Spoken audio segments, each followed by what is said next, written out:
औज़ुबिल्लाहि मिनश्शैतानिर्रजीम बिस्मिल्लाहिर्रहमानिर्रहीम अस्सलातु वस्सलामु अलैका या रसूलल्लाह सल्लल्लाहु अलैहि वसल्लम। अस्सलामु अलैकुम रहमतुल्लाहि व बरकातुहू। आज मैं आपको एक बहन का मुशाहिदा सुनाऊंगी दुरूद इब्राहीम का। ये बहन कसरत से दुरूद इब्राहीम पढ़ती हैं। ये बताती हैं कि शादी से पहले भी अपने घर में मेरी ये रूटीन थी कि मैं चलते फिरते उठते बैठते कोई भी काम हो उसके दौरान दुरूद इब्राहीम का विर्द करती रहती थी। अल्हम्दुलिल्लाह मेरी शादी हुई, उसके बाद अल्लाह ताला ने औलाद की नेमत से भी नवाजा। तब भी जिम्मेदारी बढ़ने के बावजूद कोई भी काम कर रही होती मैं दुरूद इब्राहीम का विर्द जारी रखती। अल्हम्दुलिल्लाह रात सोने से पहले किसी न किसी तरह मैं अपनी तादाद जो मैंने फ़िक्स की हुई थी मुकम्मल कर ही लेती थी। ख़ास तौर पर नमाज पढ़ने के बाद और रात सोने से पहले मैं लाजमी दुरूद इब्राहीम पढ़ती थी। एक दिन का जिक्र है कि मैं अपने ससुराल से मैके जा रही थी। मेरे हस्बैंड गाड़ी ड्राइव कर रहे थे, पूरी फैमिली गाड़ी में मौजूद थी। सफ़र कुछ घंटों का था। हस्बे मामूल मैं अपना दुरूद पाक का विर्द जारी रखे हुए थी। अल्हम्दुलिल्लाह सफ़र ठीक जा रहा था कि अचानक से पता नहीं कैसे और क्यों हमारी गाड़ी कई फुट गहरी खाई में जा गिरी। अल्हम्दुलिल्लाह कि आसपास की ज़मीनों पर कुछ लोग काम कर रहे थे। वो फटाफट हमारी मदद के लिए आए, हम सबको गाड़ी से बाहर निकाला। आप ये सुनकर हैरान होंगे कि हम पूरी फैमिली को ना तो कोई खराश आई ना कोई चोट लगी, और इससे भी हैरान कुन बात ये हुई कि हमारी गाड़ी बिल्कुल भी नहीं टूटी। कोई विंडस्क्रीन भी टूट सकती थी या कोई हेडलाइट या कोई बम्पर, लेकिन ऐसा कुछ भी नहीं हुआ। लोगों ने हमें निकालने के बाद हमारी गाड़ी को सीधा किया। हम लोग शौक में ज़रूर थे कि ये एकदम से क्या हो गया, लेकिन अल्हम्दुलिल्लाह कि हम सब ठीक थे। ये सब दुरूद पाक पढ़ने की बरकत है, करम है कि अल्लाह ताला ने हम सबको एक इंतहाई खौफनाक एक्सीडेंट से बचा लिया, अल्हम्दुलिल्लाह। दुरूद इब्राहीम से मुतल्लिक एक और बहन ने भी अपने वाक़यात कुछ शेयर किए थे। ये बहन कहती हैं कि ये भी उठते बैठते चलते फिरते दुरूद इब्राहीम का विर्द करती हैं।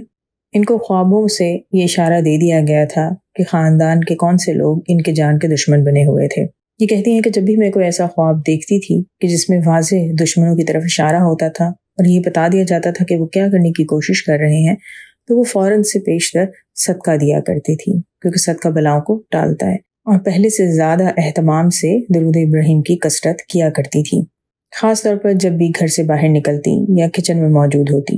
ये कहती हैं कि मैं जब भी घर से बाहर निकलती थी तो मेरे हाथ में मेरा तस्बीह वाला काउंटर होता था जिस पर मैं दुरूद इब्राहीम पढ़ती रहती थी। अल्लाह ताला की ज़ात करीम है कि जिसने इन्हें इस दुरूद शरीफ के वसीले से बहुत बार बहुत बुरे किस्म के हादसात से बचाया, ना सिर्फ इनको बल्कि इनकी तमाम फैमिली को भी। ये कहती हैं कि शुरू में इनकी फैमिली इनके हर वक्त हाथ में काउंटर को पकड़े रहने की वजह से मजाक उड़ाया करती थी, और अक्सर इनको कहा जाता था कि क्या तुम हर वक्त माई बनी रहती हो, हम लोग भी इबादत करते हैं लेकिन तुम्हारी तरह हर वक्त शो ऑफ नहीं करते। ये कहती हैं कि फिर यही लोग जो मेरी अपनी फैमिली के थे, जब मुख्तलिफ हादसात में इनको खराश तक नहीं आई तो ख़ुद इन्होंने अपने मुंह से मुझे कहा कि ये सब तुम्हारे दुरूद शरीफ पढ़ने की वजह से हुआ है कि हम इतने बड़े बड़े हादसात से इस तरह बच गए कि हमें खराश तक नहीं आई। ये बहन कहती हैं कि पाकिस्तान की ट्रैफिक का तो आप सब जानते ही हैं। ड्राइविंग करते हुए ना सिर्फ आपको खुद को बचाना होता है बल्कि दूसरों को भी बचाना होता है कि आपको नहीं मालूम कि कौन कहाँ से किस वक्त आपसे टकरा जाए। और अक्सर औकात ये देखा गया है कि जब भी कभी कोई एक्सीडेंट होता है तो अगली पार्टी इंतहाई बदतमीज़ी भी करती है, गाली गलोच और मारपीट के वाक़यात भी सुनने में आए हैं।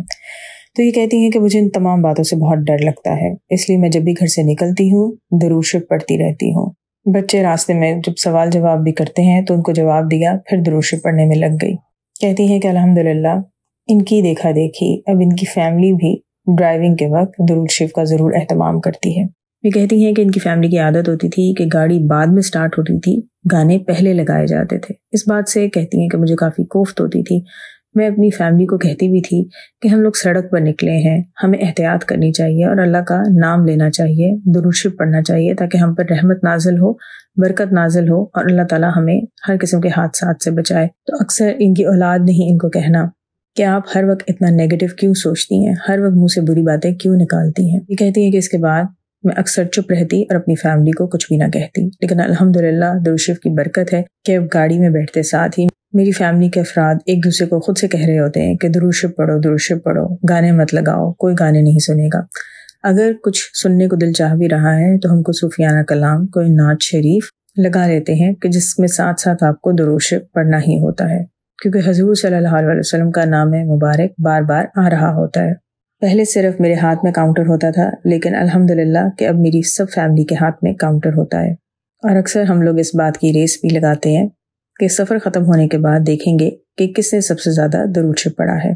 یہ بہن کہتی ہے کہ میں نے یہ محسوس کر لیا تھا کہ اگر میں زیادہ نصیحت کروں گی تو شاید الٹا ہی اثر ہوگا۔ میں چپ چاپ درود شریف پڑھ کر اپنی فیملی کے حق میں دعا مانگا کرتی تھی کہ یہ لوگ بھی درود شریف کی راہ پر آ جائے، اور اللہ تعالیٰ نے خاص کرم بھی کیا۔ دعا ہے کہ اللہ تعالیٰ ہم سب کو ہر قسم کے حادثات سے بچائیں۔ درود شریف خود بھی پڑھیں، اسپیشلی اپنے بچوں کے سامنے ضرور پڑھیں، فیملی کے سامنے پڑھیں۔ انہیں ہر وقت بے شک نصیحت نہ کریں، لیکن آپ کو درود شریف پڑھتا دیکھ کر لوگ خود بخود درود شریف پڑھنا شروع کر دیں گے۔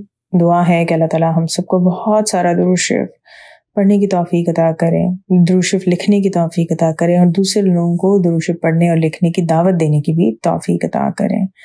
دعا ہے کہ اللہ تعالیٰ ہم سب کو دنیا اور آخرت دونوں جہاں میں حضور صلی اللہ علیہ وسلم کی محبت اور قرب عطا کریں، حضور پاک صلی اللہ علیہ وسلم کا دیدار ہر لمحے اور ہر پل میں عطا کریں۔ آمین ثم آمین۔ الصلاۃ والسلام علیکہ یا رسول اللہ صلی اللہ علیہ وآلہ وسلم۔ السلام علیکم ورحمۃ اللہ وبرکاتہ۔